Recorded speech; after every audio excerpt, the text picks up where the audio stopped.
किसी गांव में एक साधु रहा करता था। वो जब भी नाचता था तभी बारिश होती थी। इसलिए गांव के लोगों को जब भी बारिश की जरूरत होती तब ये लोग साधु के पास जाते और उनसे अनुरोध करते कि वो नाचें। और वो जब नाचने लगते तो बारिश जरूर होती थी। कुछ दिनों बाद 4 लड़के शहर से गांव में घूमने आए। जब उन्हें ये बात पता चली कि किसी साधु के नाचने से बारिश होती है तो उन्हें यकीन नहीं हुआ। शहरी पढ़ाई लिखाई के घमंड में उन्होंने गांव वालों को चुनौती दे दी कि अगर हम भी नाचेंगे तो बारिश होगी, और अगर हमारे नाचने से बारिश नहीं हुई तो साधु के नाचने से भी बारिश नहीं होगी। अगले दिन सुबह सुबह गांव वाले उन 4 लड़कों को लेकर साधु की कुटिया के पास पहुंचे। गांव वालों ने साधु को सारी बात बताई। फिर उन लड़कों ने नाचना शुरू किया। पहले लड़के ने नाचना शुरू किया, आधा घंटा बीत गया। फिर पहला लड़का थक कर बैठ गया, पर बादल नहीं दिखे।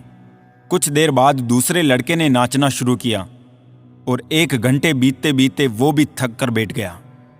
बाकी दोनों लड़कों ने भी ऐसा ही किया, पर बारिश नहीं हुई। अब साधु की बारी थी। उसने नाचना शुरू किया। 1 घंटा बीत गया, पर बारिश नहीं हुई। साधु फिर भी रुका नहीं, वो नाचता ही रहा। नाचते नाचते 2 घंटे बीत गए, पर बारिश नहीं हुई। लेकिन साधु तो रुकने का नाम ही नहीं ले रहा था।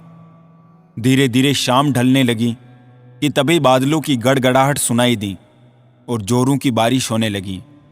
ये देखकर 4 लड़के दंग रह गए और तुरंत साधु से क्षमा मांगी। फिर 4 लड़कों ने साधु से पूछा, बाबा भला ऐसा क्यों कि हमारे नाचने से बारिश नहीं हुई और आपके नाचने से बारिश हो गई?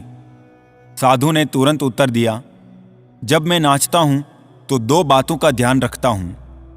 पहली बात तो मैं ये सोचता हूं कि अगर मैं नाचूंगा तो बारिश को होना ही पड़ेगा, और दूसरी ये कि मैं तब तक नाचूंगा जब तक कि बारिश ना हो जाए।